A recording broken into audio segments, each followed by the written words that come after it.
នៃការប្រើប្រាស់ plastic បានកើនឡើងពីមួយថ្ងៃទៅមួយថ្ងៃខណៈដែលមនុស្សភាគច្រើនបានចាត់ទុក plastic ជាចំណែកមួយនៃការរស់នៅរបស់ពួកគេទៅហើយ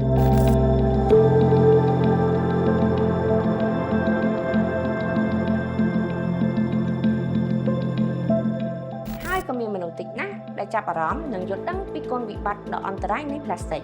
បច្ចុប្បន្ន plastic ត្រូវបានគេប្រទះស្ទើរគ្រប់ទីកន្លែងជាពិសេសនៅតាមទីប្រជាជននានា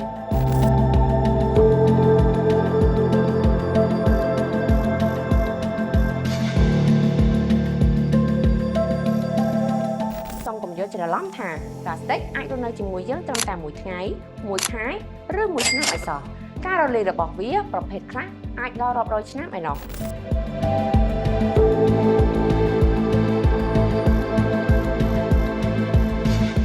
មែនទៅរស់នៅដោយគ្មាន plastic មិនមែនស្លាប់ឯណាតោះមកសាកល្បងរស់នៅដោយមិនប្រើប្រាស់ plastic ជាមួយខ្ញុំយើងអាចប្ដូរពីការប្រើប្រាស់កែវ plastic មកជំនួសវិញដោយកំពុងតែផ្ទាល់ខ្លួនរាល់ពេលយើងទិញភេសជ្ជៈញ៉ាំ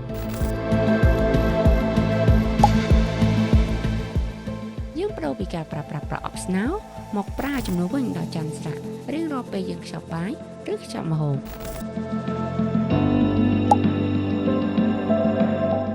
ប្រើប្រាស់ Eco Bag រាល់ពេលទៅផ្សារធ្វើឲ្យកាត់បន្ថយ plastic និងមិនសូវសំពីងសំពងអីវ៉ាន់ប្ដូរពីការប្រើប្រាស់ទុយោជ័រមកប្រើជំនួសវិញដោយទុយោអង្ករឬទុយោឫស្សីលុបបំបាត់បញ្ហាប្រឈមនៃសំណល់ plastic ជាកាតព្វកិច្ចរបស់យើងទាំងអស់គ្នា